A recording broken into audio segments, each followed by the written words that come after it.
जी बिस्मिल्लाहिर्रहमानिर्रहीम।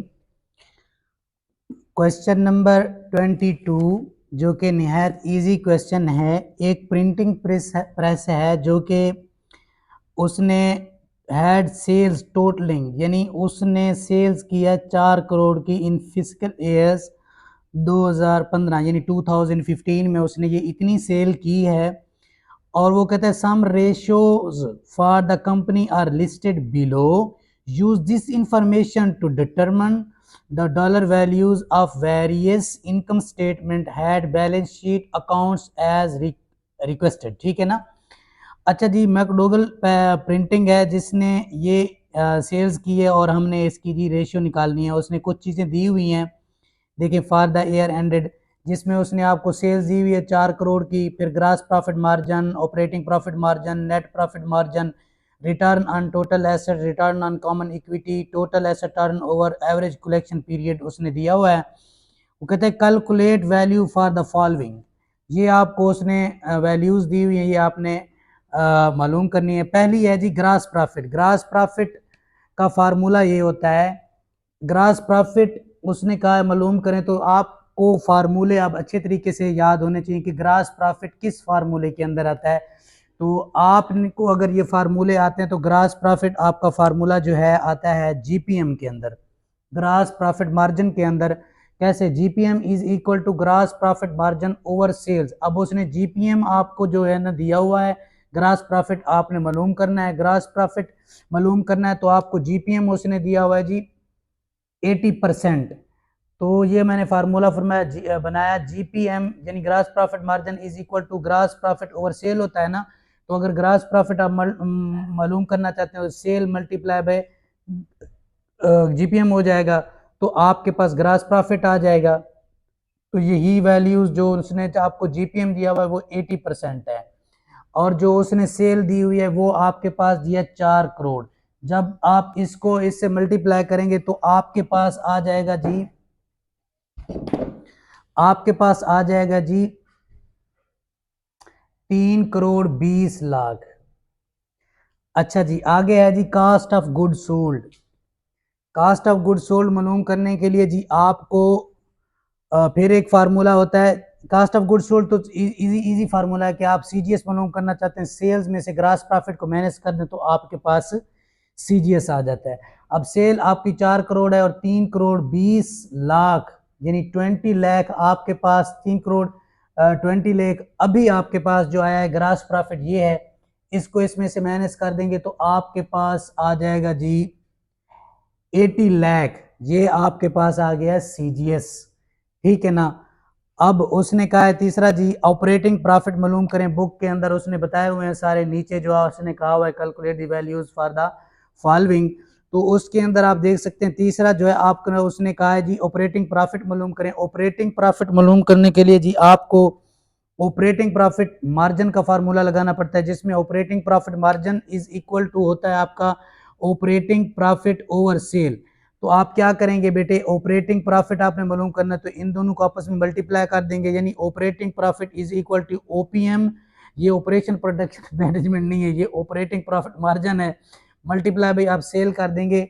Operating profit आपके पास है 0.35 मल्टीप्लाई बाय 4 करोड़ जो है आपका, इसके साथ मल्टीप्लाई करेगा तो 1 करोड़ 40 लाख जो है आपके पास ऑपरेटिंग प्रॉफिट आ जाता है। चौथा उसने आपसे पूछा जी, फौरी पूछ लिया है ऑपरेटिंग प्रॉफिट के बाद, भाई उसने कहा है आप ऑपरेटिंग एक्सपेंस के बारे में बताएं। तो बेटे ऑपरेटिंग एक्सपेंस तब आप मालूम कर सकते हैं जब आपके पास ग्रॉस प्रॉफिट भी हो और ऑपरेटिंग प्रॉफिट भी हो। तो आपके पास ग्रॉस प्रॉफिट कितना है 3 करोड़ 20 लाख, और आपके पास ऑपरेटिंग प्रॉफिट अभी आपने निकाला है कितना 1 करोड़ 40 लाख। जब आप ग्रास प्रॉफिट में से ऑपरेटिंग प्रॉफिट को निकाल देते हैं तो आपके पास ऑटोमेटिकली बात है आपके पास ऑपरेटिंग एक्सपेंस आ जाते हैं। तो जी ऑपरेटिंग एक्सपेंस आपके पास ऑपरेटिंग ग्रास प्रॉफिट था 3 करोड़ 20 लाख, उसमें से 1 करोड़ 40 लाख जो आपका जो है ना ऑपरेटिंग प्रॉफिट है। तो ये जो 1 करोड़ 80 लाख आया ये आपके जो है एक्सपेंस हैं। स्टॉक होल्डर आपने मालूम करनी है। तो अर्निंग सबसे पहले तो आपको फार्मूले अच्छे तरीके से आने चाहिए, तब आपको पता चलेगा कि earning available for common stock holder किस चीज में पाई जाती है। अच्छा ये देखिए किस फार्मूले में है भाई, तो नेट प्रॉफिट मार्जिन का फार्मूला आपको याद होगा, उसके अंदर देखिए net profit margin is equal to होता है EACS earning available for common stock holder divided by sale. तो आप क्या करेंगे EACS आपने मालूम क्या करनी है, EACS मालूम करनी है, यानी earning available for common stock holder मालूम करनी है। तो आप करेंगे earning available for common stock holder, ये जो नेट प्रॉफिट मार्जिन है ये सेल से मल्टीप्लाई कर जाएगा, तो net profit margin multiply by sale is equal to EACS। तो आपके पास जी नेट प्रॉफिट मार्जिन उसने दिया हुआ 8%, तो 8% को जब परसेंट में डिवाइड करते हैं तो 0.08 आ जाएगा, मल्टीप्लाई बाय 4 करोड़ करेंगे तो आपके पास 32 लाख आ जाएगा। 4 करोड़ को इसके साथ मल्टीप्लाई करेंगे तो 32 लाख आपके पास जी आ गया है earning available for common stock holder, ठीक है ना। तो मेरे शेर पुत्र आप आगे आ जाएं, आगे है जी टोटल एसेट्स। टोटल एसेट्स आपने मालूम करने आया था, टोटल एसेट्स का फार्मूला कहाँ टोटल एसेट्स पाए जाते हैं, अब देखें इसका फार्मूला होता है कि return on total assets is equal to earning available for common stock holder over total assets. तो आपने टोटल एसेट्स मालूम करने हैं ना, तो ये जो है ये रिटर्न ऑन टोटल एसेट्स इसके नीचे आ जाएगा, तो आपके पास आ जाएगा total assets is equal to EACS over return on total assets. तो आपके पास earning available for common stock holder कितनी थी बेटे, 32 लाख, यानी 32 लाख को आप 16% उसने दिया हुआ है आपको return on total assets book के अंदर। तो आप रिटर्न ऑन टोटल एसेट्स ये 16% है, 16% है तो आप 16 को डिवाइड करेंगे 100 से, तो आपके पास जी आ जाएगा 2 करोड़, ठीक है ना। अच्छा आगे है जी टोटल कॉमन स्टॉक इक्विटी आपने मालूम करनी है। अच्छा टोटल कॉमन स्टॉक इक्विटी को मालूम करने का फार्मूला आपको याद होगा कि return on equity is equal to EACS over total common equity, यानी कॉमन स्टॉक इक्विटी।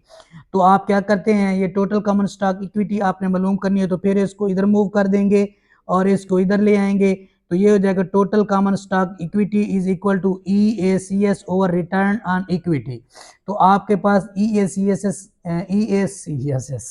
EACS आपके पास जो है यानी कि earning available for common stock holder 32 lakh है, डिवाइड उसने आपको रिटर्न ऑन इक्विटी 2% दी हुई है, 2% दी हुई है, तो आप 2 पे डिवाइड करेंगे 100 को तो आपके पास आ जाएगा 0.2, तो इसको इस पे डिवाइड करेंगे आपके पास आ जाए 1 करोड़ 60 लाख, 1 करोड़ 60 लाख आपके पास टोटल कॉमन स्टॉक इक्विटी आ जाएगी। लास्ट जो है इसका जो रिमेनिंग है हमारे पास वो है अकाउंट रिसीवेबल। अकाउंट रिसीवेबल हमने मालूम करना है, अब आपको फार्मूले अच्छे तरीके से आते हों तो आपको पता ऑटोमेटिकली पता चल जाएगा कि अकाउंट रिसीवेबल कौन से फार्मूले के अंदर है। तो ये है जी एवरेज कलेक्शन पीरियड के अंदर, ये ACP एवरेज कलेक्शन पीरियड के अंदर, ठीक है ना। तो एवरेज कलेक्शन पीरियड के अंदर आपका account receivable over average sales per day होता है। पर डे का मतलब यानी कि साल के अंदर कितने डेज होते हैं, 365, ठीक है ना। तो आप बेटे जब आपको ये मालूम हो जाए, ये फार्मूला आ गया, तो आपने अकाउंट रिसीवेबल मालूम करना है, तो ये दोनों आपस में क्या कर जाएंगे, मल्टीप्लाई अकाउंट रिसीवेबल इधर आ जाएगा, अकाउंट रिसीवेबल यहाँ आ गया, account receivable is equal to average collection period multiply by average sales per day. अब हमारे पास बुक के अंदर दिया हुआ है इसी क्वेश्चन नंबर 22 के अंदर एवरेज जो है कलेक्शन पीरियड वो है 62.2, तो आपके पास 4 करोड़ जो थी एवरेज सेल थी पर डे पर, हमें डिवाइड कर दिया कि कितने से डे के अंदर ये सेल्स उसकी थी। तो जब हमने ये इस पे डिवाइड करेंगे 4 करोड़ 365, जो इसका आंसर आएगा इस पोर्शन का जितना आंसर आएगा उसको हम मल्टीप्लाई कर देंगे एवरेज कलेक्शन पीरियड से, तो हमारे पास जो है ना 68 लाख